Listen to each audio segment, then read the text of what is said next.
Hi, Mark Rogers here again from Safe Money Matters, and we have a topic up on deck. It is long-term care planning in 2024 and beyond. You know, I've been in the business for about 13, 14 years helping people in the long-term care space, and I can say that the long-term care space is changing rapidly.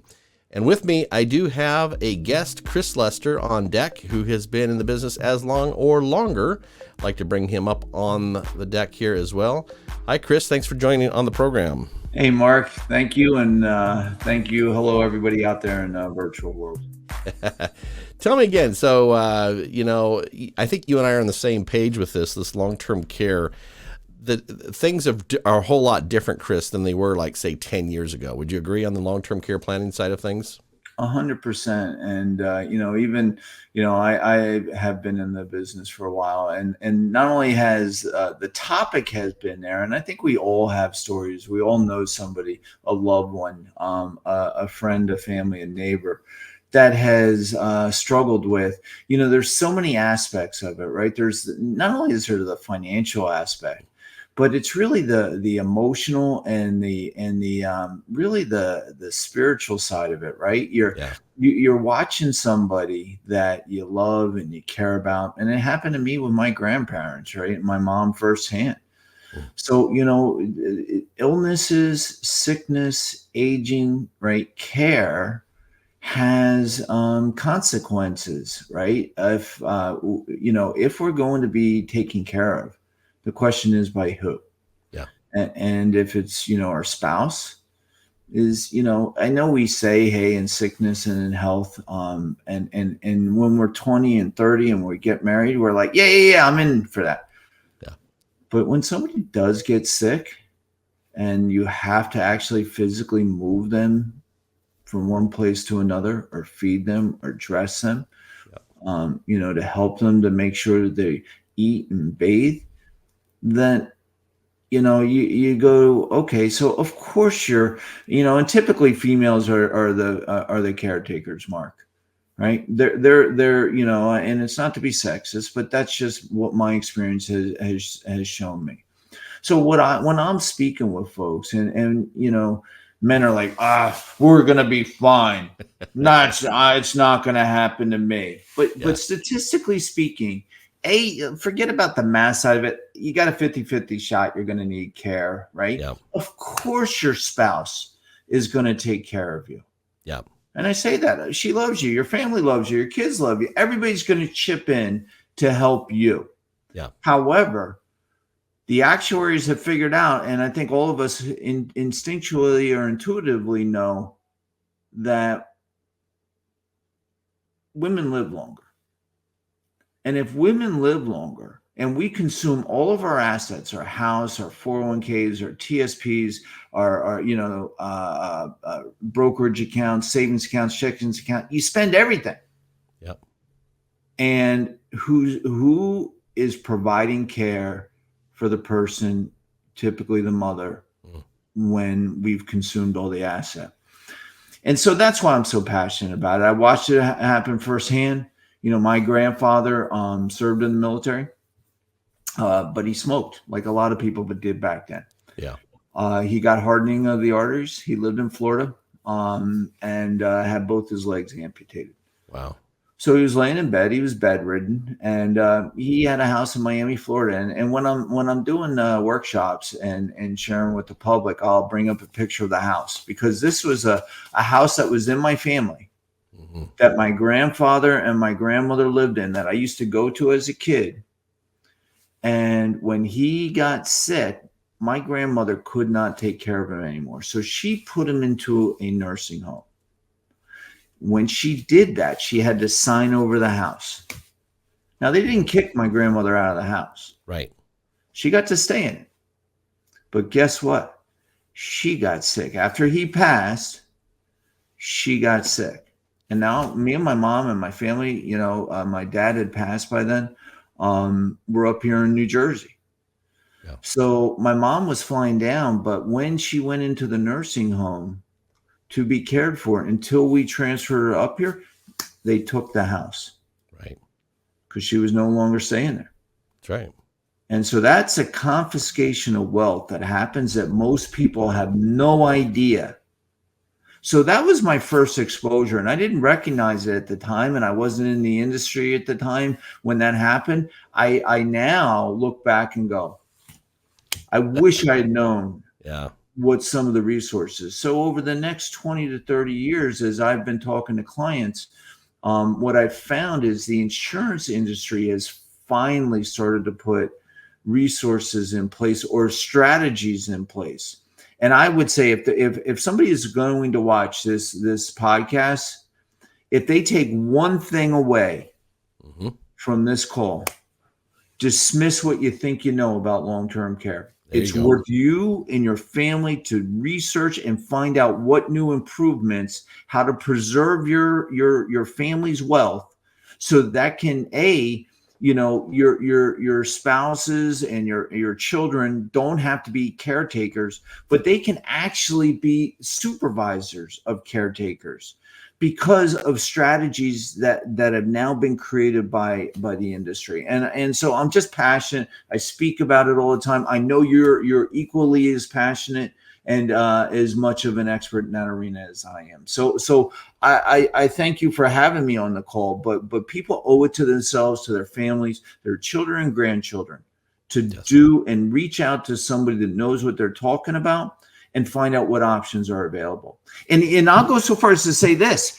In the last few years, now remember, in Europe, they don't even have long-term care insurance, right? So people go, oh, I don't even have it. Right. What they do is a medically underwritten single premium immediate annuity. It's a mouthful. I know, write that down, go back, hit replay. But what it is you're trading an asset, but because it's medically underwritten, they're basically the insurance industry. They're trying to figure out how long somebody's going to live, and they will offer care. So somebody could already be in need of care, already have dementia, already have Alzheimer's, osteoporosis, Parkinson's, already have that and still qualify. So do not make the assumption, oh, it's too late for me. You owe it to yourself to talk to somebody because there's strategies available. You know, Chris, you bring up a good point there because long-term care planning now really can be for all ages. All ages. And what you're mentioning right there is now in extreme situations now where someone has got stricken with something, and those situations have not been available. Those solutions have not been available. Now they are. And then here in Washington State, as he said, the tax came through. So I was helping all of a sudden 30-something-year-olds with long-term care planning because of the fact that this tax was coming down. And by the way, folks, this payroll tax is spreading across the country in different forms. It's all being looked at. Some states are more advanced than others. I'm not going to go into detail, but Washington State has kind of plowed ahead on this because the state understands the problem that we're faced with. And so it's important to understand that. But Chris, going back to your claims story there too, last year I helped a lot of folks in long-term care back in 09, 010, 011, 012. A lot of people came out and I helped them on long-term care plans. I started getting my first 3 claims last year because it was a younger generation, right? One of them was my next door neighbor. And I'll tell you what, Chris, what was incredible about this, and you know, her husband passed away some 12, 15 years earlier, and he told me, Mark, he says, take care of Mary, right? He was passing away from cancer. Take care of Mary. So I helped her on a long-term care plan. She gets sick last year, and about 5 months later, this cancer's taking her over. And Chris, what was amazing to me is how fast someone needs help in the house now. My wife goes up there next door to do the night shift to help her, sleep on the couch, get up every couple, 3 hours to help with, the bathroom thing. My wife gets sick after 3 nights of this. It's a big deal getting care in the house. We had to call in friends like, we need help now to help this family. And so it's so important to have that financial service, and you alluded to it too, Chris, as well, is these companies now, these plans, a lot of these plans have this concierge type of service too that help provide. The family says, we've got a crisis going on. What can we do? How do we start getting help in the house right now? Because everybody wants care at home, care at home. Agreed. And here's my takeaway from what you just said is you don't have to do this alone. No. If you marry somebody and maybe you have children, maybe they move away. But sometimes I got a couple right now that are down in Cranford, New Jersey, and they don't have any children, and she's 70, Yeah. and he's younger, right? So he's about 66, 67, but he started getting sick. Yeah. And I say this all the time. How when somebody weighs, anybody weighs 200, 300 pounds, Right. how many times can you take them? And I'll ask this question. So before I give the answer, what's the first thing you did today when you got up this morning? And people will go, I got a cup of coffee, I went to the bathroom. No, the first thing you did was get out of bed. If you can't do that transfer, whether it be to a wheelchair, a walker, or whatever, you need help. That's one of the activities of daily living that will not be paid for by Medicare, will not be paid for by your health insurance, right? And Chris, you got a good point there. Let's stroke that real hard. They will not be paid by Medicare. People think that when they're in retirement, Medicare is going to take care of it. It absolutely does not. That's why it's so important to educate. And people don't find out until it's too late, right? It's like, oh, I think I'm covered. So they don't want to talk or research or think about it because it's not a pleasant topic. Right.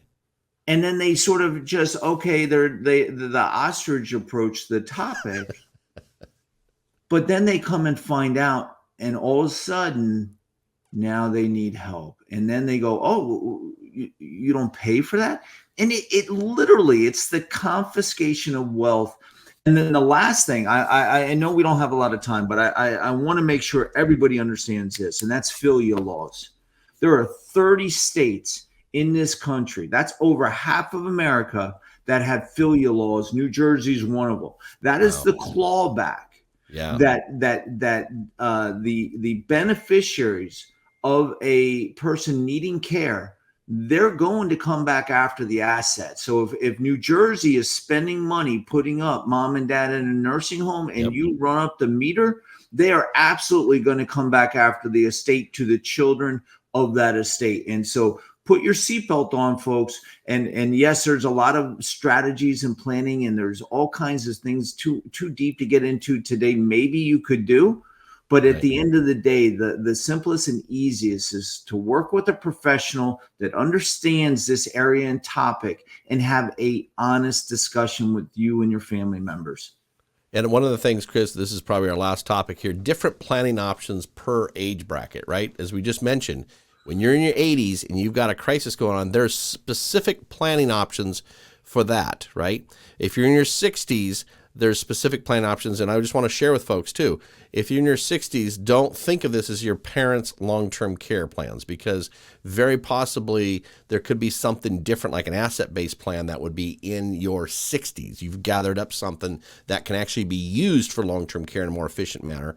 But then if you're in your 40s and 50s or even 30s, there's a different strategy as well. So this is important to get a hold of, that long-term care planning is very diverse. I think, to stress what you're saying there, Chris, too, working with a specialist can help identify efficient models to take care of the long-term care problem, right? Absolutely. And lastly, there's a lot of literature, but I'm telling you, in my career, what I found, I co-branded a book here. This is tax-free benefits for long-term care in a post-COVID environment.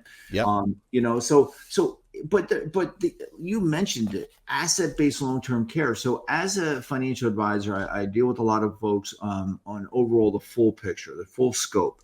And what I see is quite often they have squirreled away a lot of money in IRAs, right? 403Bs, TSPs, if they work for the federal government. And by squirreling money into these things, the taxes haven't been due or haven't been called to be paid yet. Mm-hmm. So some of these asset-based long-term care strategies allow you to actually move it from one hat IRA into another IRA, but now that IRA can now develop a strategy to pay the taxes. And ultimately, if somebody goes out on claim, they're now actually paying the benefit tax-free. Mhm. And then ultimately, I know there's two things that are certain in life, that is death and taxes. Right. So if somebody does eventually pass, they will. But Right. now that can still be leveraged so that you actually get, a death benefit. So the old policies, this is why so many people didn't like them, because That's it right. was either use it or lose it.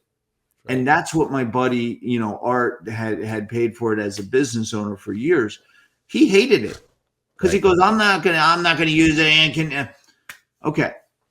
But now that is no longer the case. If you're one of those people that don't need it, Mhm. right? And it's really cool now. There's some strategies where, because it's on both lives, you can actually offer it for unlimited.